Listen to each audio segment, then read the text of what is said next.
Madame, Monsieur, c'est le 26 Info de ce samedi 26 mai 2018. Vous faites bien de nous rejoindre. Tout de suite, le sommaire. À quoi servent les motos reçues depuis quelques jours par les conseillers municipaux de la ville de Parakou? Une curiosité de Eugène Kedele à suivre dans ce journal. Demain, dimanche 27 mai 2018, la fête des mères. On va parler ce soir de ces cadeaux et on verra si le cadeau d'un jour suffit pour célébrer sa mère.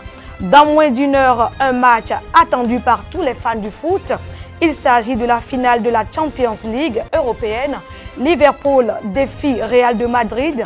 Force et faiblesse des deux clubs en fin d'édition. Voilà pour le sommaire. Les détails dans un court instant.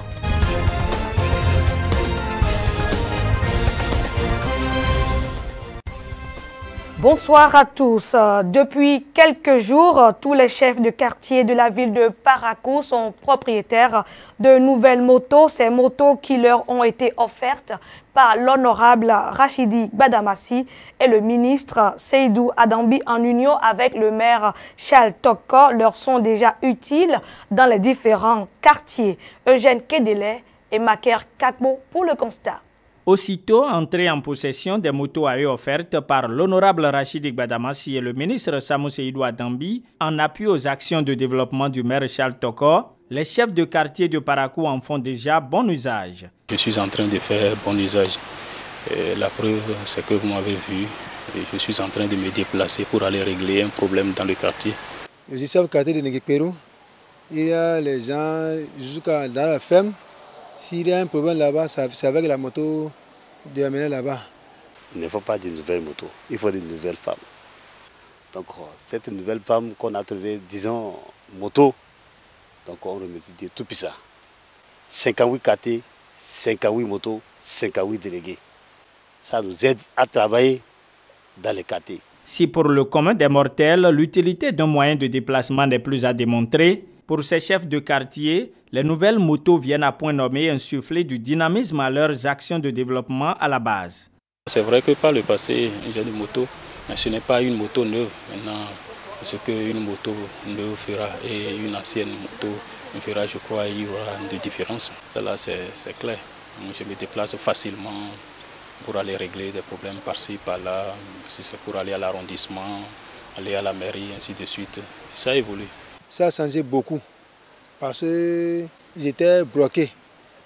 J'étais bloqué par rapport pour déplacement. Mais depuis que j'ai la moto, sincèrement, notre déplacement, c'est facile. S'il y a un problème quelque part, je prends ma moto pour aller régler des problèmes. Depuis qu'on a acquisitionné ces motos, ça a changé l'efficacité de notre travail. Partout où la population a besoin de moi, je me rends sans difficulté. Avant, vraiment, avec nos vieilles motos qu'on avait, c'est tracasserie. Quand on envoie une convocation de la police, c'est délégué. Il faut venir remettre. Si la mairie a besoin de quelque chose, c'est le délégué. Si le quartier a besoin de quelque chose, c'est le délégué. C'est le délégué qui va prendre l'information pour amener ça au CA. Le CA maintenant pour amener ça à la mairie. S'il n'y a pas les moyens roulants, comment tu vas faire? Tout en remerciant leurs généreux donateurs, les bénéficiaires implorent sur eux la bénédiction divine.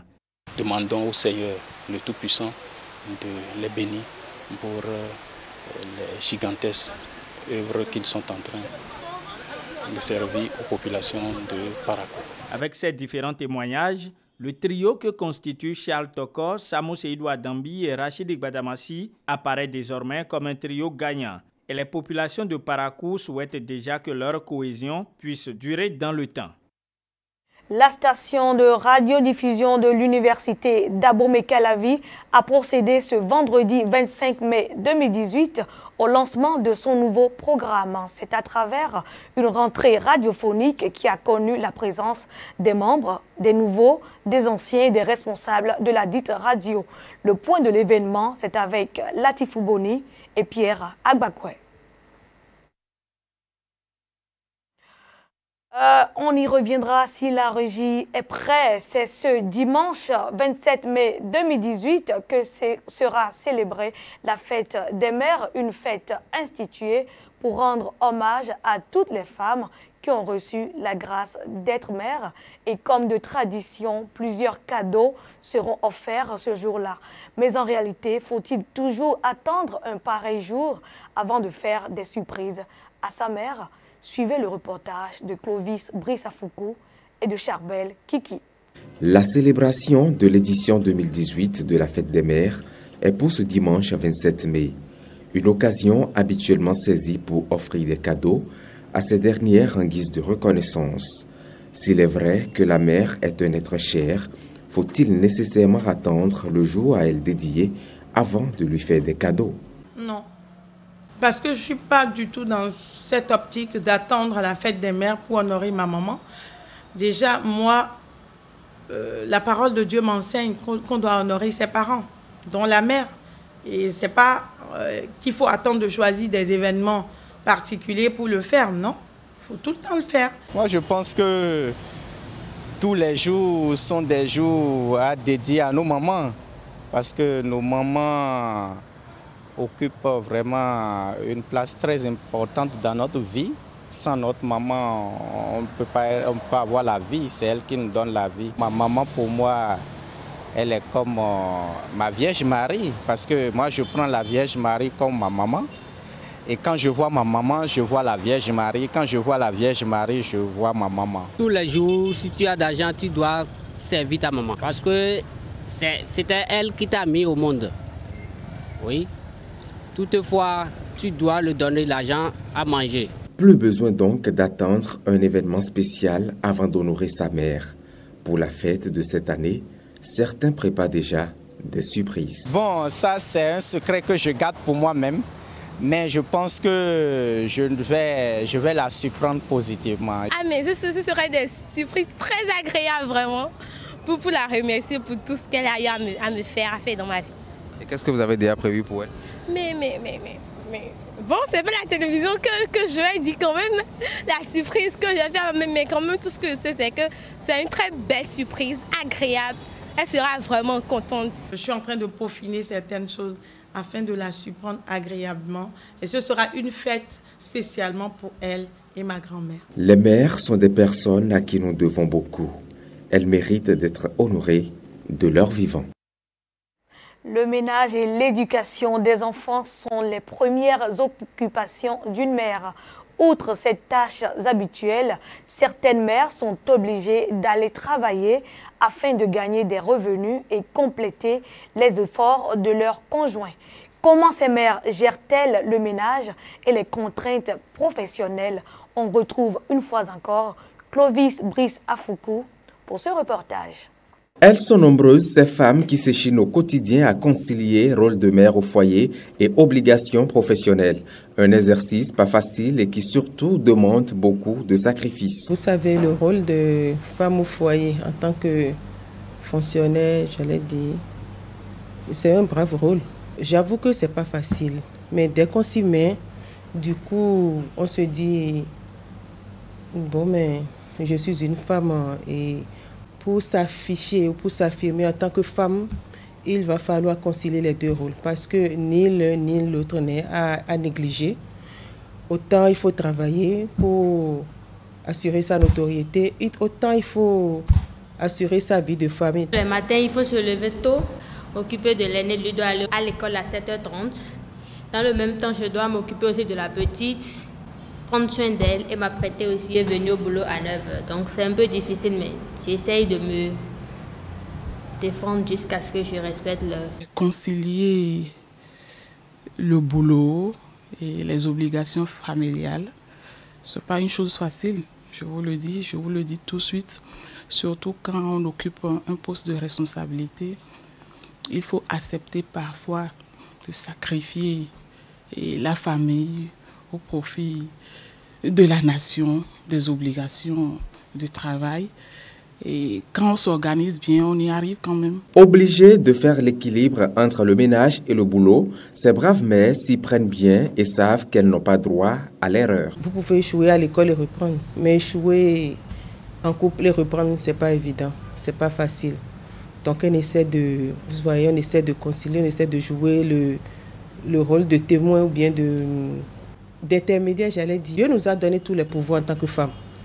pour concilier ces deux rôles-là? Ce n'est pas facile à gérer, comme je le dis, mais on y arrive. Surtout quand des questions de santé viennent à se pointer. Imaginez être au boulot qui nécessite une certaine concentration et savoir que son enfant ou son époux est quelque part dans un lit d'hôpital.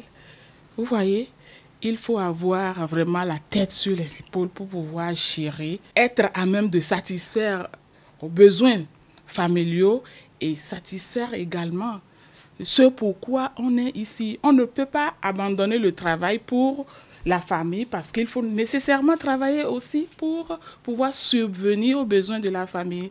Je viens tantôt de parler de santé, mais sans le travail, sans les moyens, on ne pourra non plus faire face aux problèmes de santé. Donc, il faut planifier d'une manière ou d'une autre son travail. Il peut arriver des moments où même planifier, qu'on ait un peu de difficulté à gérer, mais quand on s'en sort, quand on finit par gérer, même en cas de difficulté, on est fier. Pour l'harmonie dans le foyer, la femme est appelée à se battre aux côtés de l'homme, quelles que soient les contraintes. Son épanouissement personnel en dépend. Bravo à toutes les mères. La station de radiodiffusion de l'université d'Abomey-Calavi a procédé ce vendredi 25 mai 2018 au lancement de son nouveau programme. C'est à travers une rentrée radiophonique qui a connu la présence des membres, des nouveaux, tout comme des anciens et des responsables de la dite radio. Le point de l'événement, c'est avec Latif Boni et Pierre Agbakwe. Radio Univers, la station de radiodiffusion de l'université d'Abomey-Calavi. Ce vendredi 25 mai 2018, la station fait sa rentrée radiophonique.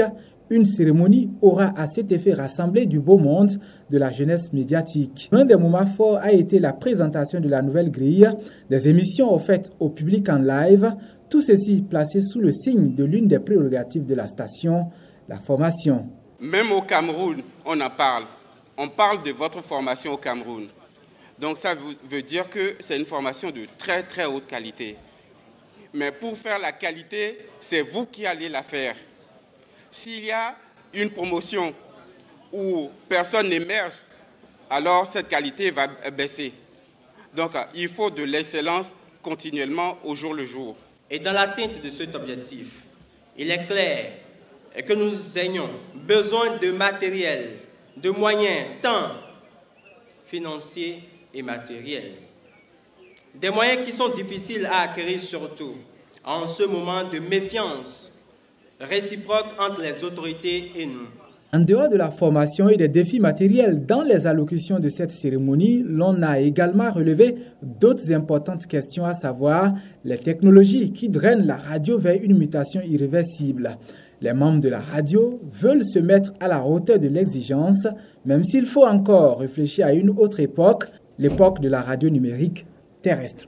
La rentrée de cette année 2018 intervient dans un contexte particulier, celui du passage de l'analogie au numérique. Les technologies de l'information et de la communication évoluent chaque jour et nous envoient, j'allais dire, à un carrefour aussi bien risqué qu'avec des avantages reluisants. La transmission des données sous la forme des variations continues de l'information à la représentation d'informations au moyen de signaux à valeur discrète. Vous convenez tous avec moi qu'une fois ce passage effectué, les matériels autrefois utilisés deviennent caducs, de même que certains de nos moyens de transmission et de retransmission. Officiellement donc, les programmes de Radio Univers sont lancés pour le compte de la saison radiophonique 2018, un lancement avec une cérémonie qui a drainé une jeunesse imbue d'une grande passion. On retourne à Parakou, la troisième ville à statut particulier du Bénin, pour dire que c'est un nouveau visage que présente cette ville la nuit depuis quelques semaines. De l'entrée nord à la sortie menant vers Cotonou, centre-ville, à l'envers Djougou, les rues sont toutes éclairées au grand plaisir des usagers. Les lampadaires allumés offrent un beau décor. C'est du moins le constat fait par Léon Batomero et Félix Lamadoucelo.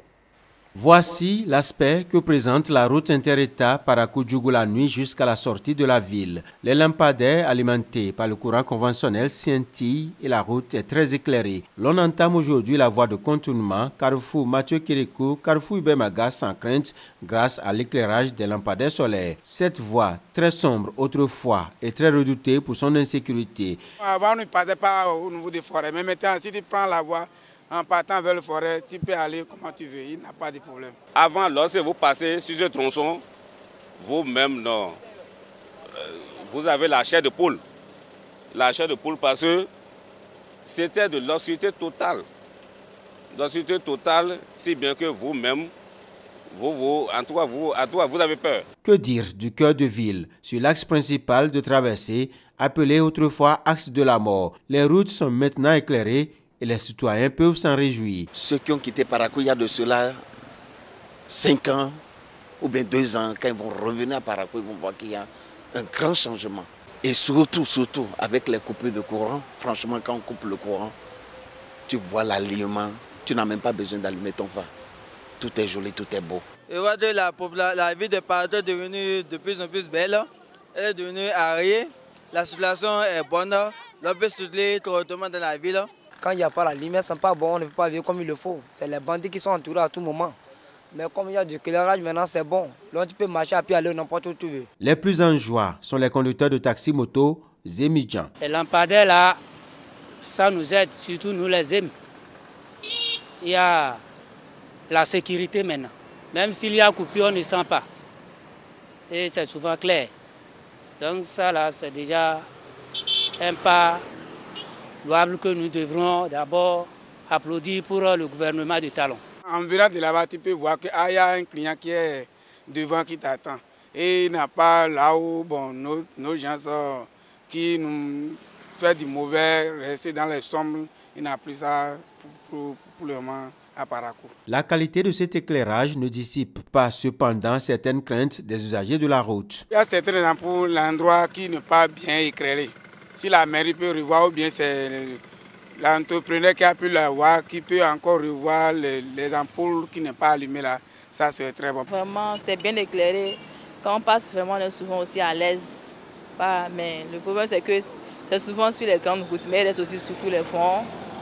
Parce que souvent, c'est les fonds aussi qui sont un peu dégradés et c'est là qu'on a besoin de lumière. Je vais souhaiter à la mairie de la ville de Parakou, ou bien à nos forces de sécurité de la ville de Parakou, franchement de prendre soin pour que, franchement, nos amis délinquants, nos frères voyous ne viennent pas enlever ce que les Chinois ont fait. Les autorités municipales doivent redoubler de stratégies pour sécuriser davantage ces lampadaires qui offrent du bonheur aux usagers des axes principaux de Parakou. Le Centre national de sécurité routière célèbre du 21 au 27 mai 2018 la 3e édition de la Semaine internationale de la sécurité routière. Le thème retenu pour cette année est MARU. Le chef annexe zone nord du CNSR, Hilaire Afoukou, nous en dit davantage. On suit ses propos. La Semaine internationale de sécurité routière est à sa 3e édition. La première édition, c'était en 2012, la seconde en 2015. Cette année, c'est la 3e édition. Et le thème retenu pour l'édition de 2018, c'est MARU. Point final.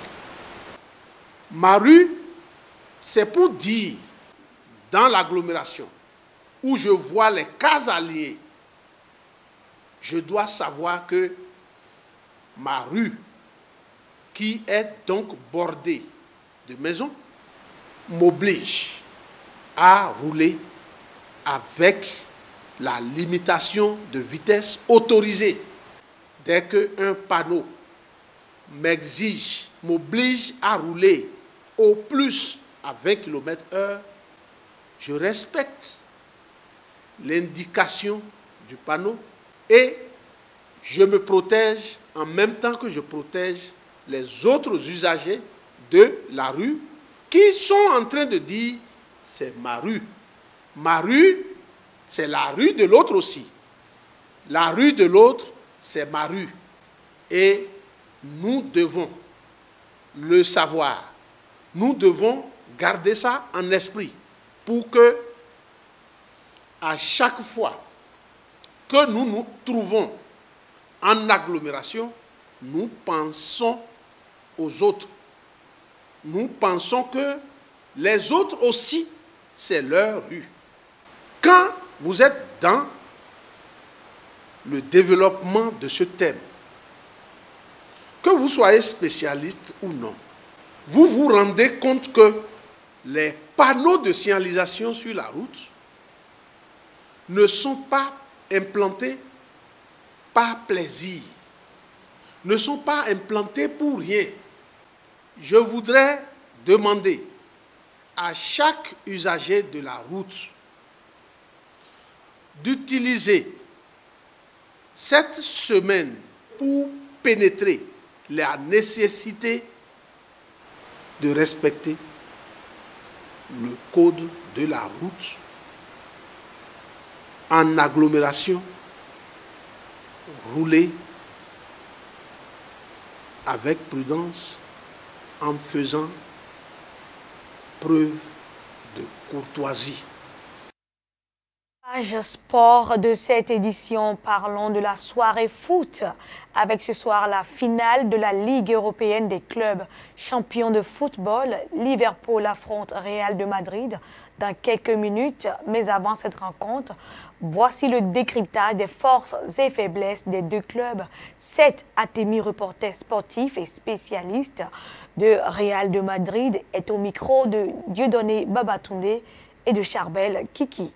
De façon, on va dire, rationnelle, je trouve cette équipe du Real de Madrid beaucoup plus apte à gérer les matchs que celle de Liverpool.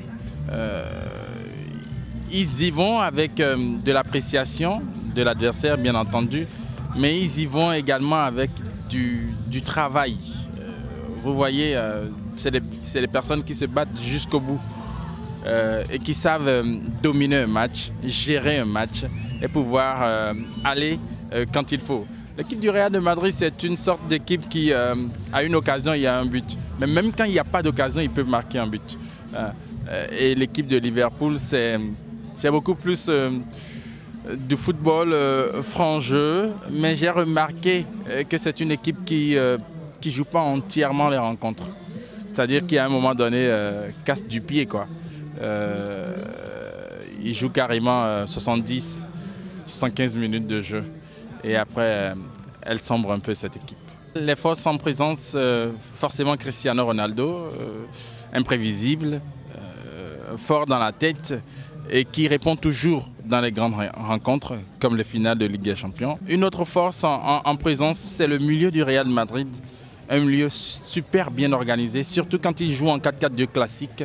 Un milieu avec du potentiel autant de l'avant que de l'arrière, un milieu avec de très bons passeurs, Toni Kroos, Luka Modric, et un milieu avec un très bon récupérateur également, Casemiro, qui fait un très bon jeu. Et la dernière force du Real, c'est derrière. Peu de personnes l'avouent, mais en fait, en défense, ils ont une très belle force qui s'appelle Sergio Ramos, le capitaine, qui est un très bon leader derrière. Et puis une très belle personne qui joue aussi bien le jeu au niveau de la défense et au niveau de l'attaque aussi, c'est Marcelo qui est un très bon centreur. Ce sont les forces, à mon avis, au niveau du Real. Au niveau de Liverpool, il ne faut pas passer par 4 chemins. C'est le trio. Sadio Mané, Firmino et Mohamed Salah. C'est la vraie force de Liverpool. Et l'autre grande force de Liverpool, c'est sa jeunesse. La jeunesse qui a envie de gagner. Et c'est cette mentalité anglaise. Les Anglais, ils n'ont peur de rien. Que vous ayez de l'expérience, que vous soyez 12 fois champion d'Europe ou 15 fois champion d'Europe, eux, ça ne leur dit rien. Ils veulent y aller, ils savent qu'ils sont capables de le faire et ils y vont. Leur devise le dit si bien, « You will never walk alone ». Ils savent qu'ils ne sont pas seuls, donc ils y vont à fond. Donc l'autre force de Liverpool, c'est cette mentalité-là, cette philosophie de la gagne qu'ils ont cultivée depuis le début jusqu'à maintenant. Je dirais 3-1 en faveur du Real de Madrid.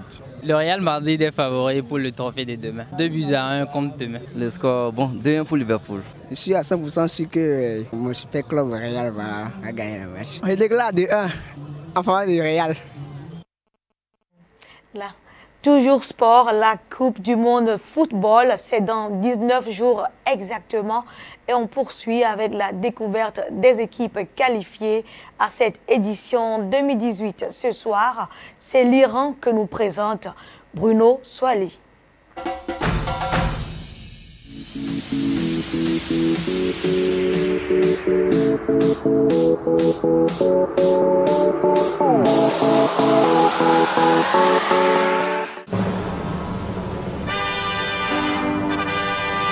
Si l'équipe nationale d'Iran est connue sur le continent asiatique pour ses 3 sacres de champion d'Asie en 1968, 1972 et 1976, la Team Melli, comme on la surnomme, est restée l'ombre d'elle-même sur ses 4 participations à la Coupe du Monde en se faisant éliminer chaque fois dès le premier tour en 78, 98, 2006 et 2014.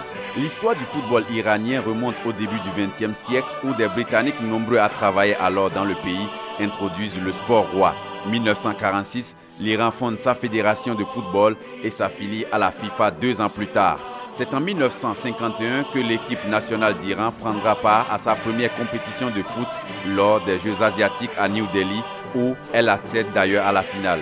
Qualifié au mondial russe pour la 5e fois de son histoire, l'Iran aura pour objectif de vaincre cette fois-ci le signe indien, celui de se qualifier au second tour de la compétition. C'est la première nation d'Asie à se qualifier à la Coupe du Monde avec un parcours sans défaite pour seulement 2 buts encaissés. En Russie, l'Iran se retrouve dans un groupe difficile en compagnie de l'Espagne, du Portugal et du Maroc.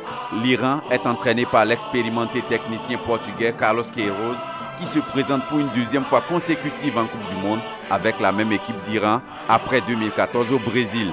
Il avait également conduit son pays, le Portugal, au Mondial 2010 et a remporté 2 Coupes du Monde des moins de 20 ans de la FIFA avec toujours le Portugal. Pour se qualifier à la 21e Coupe du Monde, voici le dribble et la frappe de Mehdi Taremi qui ont donné à l'Iran le ticket pour Russie 2018, le 12 juin 2017.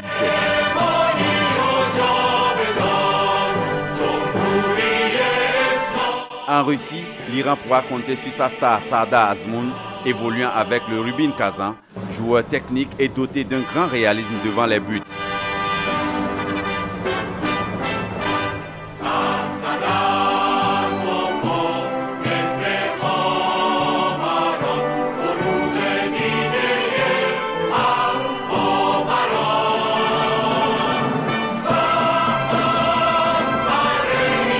Les couleurs de la Team Melli sont le blanc et le rouge. Jusqu'en 1935, l'Iran est connu sous le nom de Perse et en 1979, la République islamique. Le pays fait partie des top 5 producteurs mondiaux de pétrole.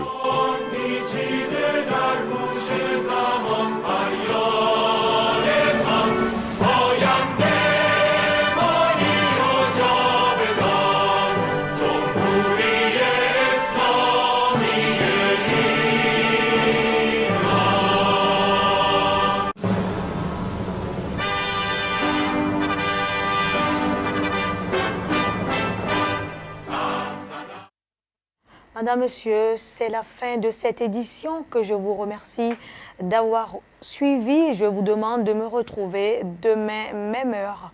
Mais avant, toute l'équipe technique et de réalisation se joint à moi pour souhaiter une bonne fête des mères à tous les mamans du monde entier et à celles du Bénin en particulier. Au revoir.